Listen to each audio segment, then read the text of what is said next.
అమ్మాయి పేరు సుహాసిని. అమ్మాయి వాళ్ళ హస్బెండ్ పేరేది హరిసింగ్. హరిసింగ్ అనే ఆయనకు 2 కూతుర్లు. మళ్ళా ప్రెగ్నెన్సీ తోటి ఉంది.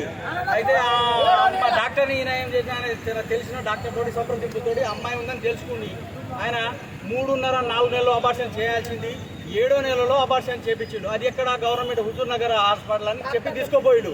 అయితే ఆ గవర్నమెంట్ హాస్పిటల్ చేయించకూడదు, మామిడి తోటలో రూమ్లో తీసుకుపోయి ఆర్ఎంపీ డాక్టర్ని పిలిచి అది అబార్షన్ చేయించాడు. అబార్షన్ చేసిన తర్వాత చేసింది ఎవరికి చెప్పలేదు, ఎవరిని తీసుకోవాలి. ఆయన ఇద్దరే పోయి చేయించుకొని వచ్చేసిండు. వచ్చిన తర్వాత అమ్మాయి చచ్చిపోయింది. చచ్చిపోయిన విషయం కూడా ఎవరికి చెప్పలేదు ఆయన.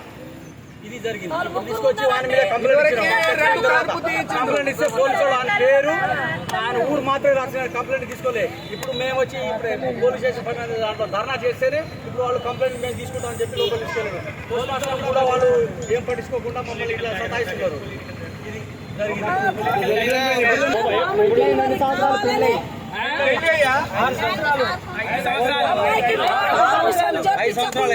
మామూలు డెలివరీ చేయాలని ఆపరేషన్ చేపిస్తే 3వ ఛాన్స్ ఉండదని మామూలు నార్మల్ డెలివరీ చెప్పించి ఆర్ఎంపీ డాక్టర్కి తీసుకుపోయి తోటలో అక్క అన్న చెల్లెలు 3 కలిసి మాకెవరికి సంప్రదించకుండా తల్లిదండ్రులది సంతకం తీసుకోకుండా అబార్షన్ చెప్పించి ఏడ ఉన్నామంటే మా నెంబరు బ్లాక్ లిస్టులో పెట్టి హుజూర్ నగర్లో ఉన్నా, మళ్ళీ నార్కెట్పల్లిలో ఉన్నా, మట్టపల్లిలో ఉన్నామని అదే విధంగా చెప్పి స్కానింగ్ తెప్పిస్తున్నాం.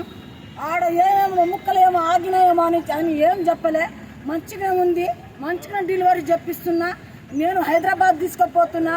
నాదేమో పెట్రోల్ బంకు హైదరాబాద్లో ఉందని నేను నా భార్య 3 నా పిల్లలతోటి పోతున్నామని చెప్పి నా దగ్గరకు వచ్చి చిన్న పిల్లలను తీసుకొచ్చి కోదాట్లో నా దగ్గరకు వదిలిపెట్టి చిన్న పిల్లలకు హాస్పిటల్లో తీసుకుపోయి చూపించి మళ్ళొచ్చి ఆడపిల్లలను తీసుకొని పోతానని తీసుకుపోయి మాకు శమమైనప్పుడు తర్వాత వాళ్ళ ఇంటికాడ తీసుకొచ్చి